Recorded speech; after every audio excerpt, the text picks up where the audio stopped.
நம்ம இந்தியா நம்ம சென்னை சேப்பாக்கம் மைதானத்தில் தற்போது இரண்டாவது T20 ஆட்டத்தை விளையாண்டு முடிச்சிருக்காங்க. ஒரு கட்டத்தில் கண்டிப்பாக இந்த ஆட்டத்தில் இந்தியா ஜெயிக்காது, தோல்வி அடைஞ்சிருவாங்களோ அப்படிங்கிற பயம், திக் கவலை நம்ம எல்லாருக்குமே ஏற்பட்டிருந்தாலும் திலக் வர்மா தனி ஒரு மனிதனாக நின்று இந்த ஆட்டத்தில் நம்ம இந்தியாவை ஜெயிக்க வச்சே தீருவேன் அப்படின்னு நம்ம இந்தியாவை தற்போது திலக் வர்மா தனி ஒரு மனிதனா நின்று ஜெயிக்க வச்சு காட்டியிருக்காரு. அந்த வகையில் இன்னைக்கும் டாஸ் ஜெயிச்ச சூரியகுமார் ஃபர்ஸ்ட் இங்கிலாந்து அணி அவங்கள பேட்டிங் பண்ண வச்சாரு.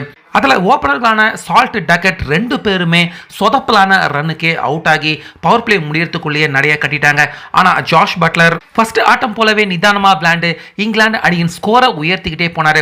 அடுத்ததாக வந்த ஹாரி ப்ரூக் ஒரு 11, லிவிங்ஸ்டோன் 13, ஸ்மித் ஒரு 22, ஆக மொத்தம் அப்படி இப்படின்னு ஒரு மாதிரி கஷ்டப்பட்டாலும் இங்கிலாந்து அணியின் ஸ்கோரை ஒரு மாதிரி ஒப்பேத்தி 165 ரன்கள் வரைக்கும் கொண்டு வந்துட்டாங்க.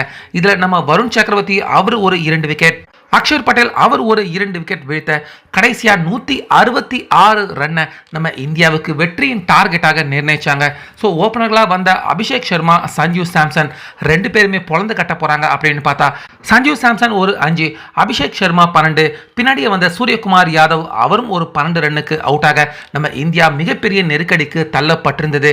ஆனால் அந்த நேரத்தில் மூன்றாவது பேட்ஸ்மேனா உள்ள வந்த திலக் வர்மா ஒத்த ஆளா நின்று போராடி சிக்ஸர்களையும் பவுண்டரிகளையும் பறக்க விட்டு நம்ம இந்தியாவை அழகா வெற்றியின் பாதைக்கு கொண்டு போனாரு. அப்ப பின்னாடியே வந்த த்ருவ் ஜுவலர் 4, ஹர்திக் பாண்டியா 7 ரன்னுக்கு அவுட் ஆனாலும் நம்ம தமிழக பேர் வாஷிங்டன் சுந்தர் அதே போல திலக் வர்மா ரெண்டு பேருமே நல்ல பார்ட்னர்ஷிப் போட்டு இந்திய அணியின் ஸ்கோரை வெற்றியின் பாதைக்கு கொண்டு போனாங்க.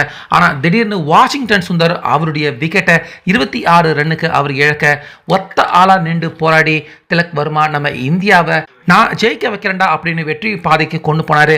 அரை சதம் அடிச்சு கூட அதை செலிப்ரேட் பண்ணாம ரொம்ப நிதானமாகவும் பொறுப்பாகவும் பேட்டிங் பண்ணி நம்ம இந்தியாவை அழகா இந்த ஆட்டத்துல திலக் வர்மா அவருடைய ஒத்த ஆல் பேட்டிங்கால கடைசியா இந்த ஆட்டத்துல நம்ம இந்தியாவை எங்க தோத்துருவாங்களோ அப்படிங்கிற பயம் நம்ம எல்லாருக்குமே ஏற்பட்டிருந்தாலும் திலக் வர்மா அவர் இந்த ஆட்டத்தில் நம்ம இந்தியாவை ஜெயிக்க வச்சிருக்காரு. ஸோ அந்த வகையில் இங்கிலாந்து அணி அவங்களையும் குறை சொல்லிட முடியாது. பேட்டிங்காக இருந்தாலும் சரி நல்லா பேட்டிங் பண்ணாங்க, அதே போல் போலிங்காக இருந்தாலும் அவங்களுடைய பெஸ்ட் பர்ஃபார்மன்ஸை வெளிப்படுத்தினாங்க. ஆனாலுமே இங்கிலாந்து அணி அவங்களால இந்த ஆட்டத்தில் ஜெயிக்க முடியாமல் போனது அவங்களுக்கு தாங்க முடியாத வலி நிச்சயமாக இந்த ஆட்டத்தில் தோல்வி அடைஞ்சது கொடுத்துருக்கோம். ஸோ அந்த வகையில் அடுத்தடுத்து எல்லா விக்கெட்டுகளை இழந்தாலும் தனி ஒரு மனிதனாக நம்ம சென்னை சேப்பாக்கம் மைதானத்தில் கடைசி நேரத்தில் த்ரில்லும் திக்கும் நமக்கு கொடுத்து திலக் வர்மா அவருடைய அபாரமான பேட்டிங்கில் நம்ம இந்தியாவை ஜெயிக்க வச்சதை பற்றி உங்கள் கருத்தை சொல்லுங்கள்.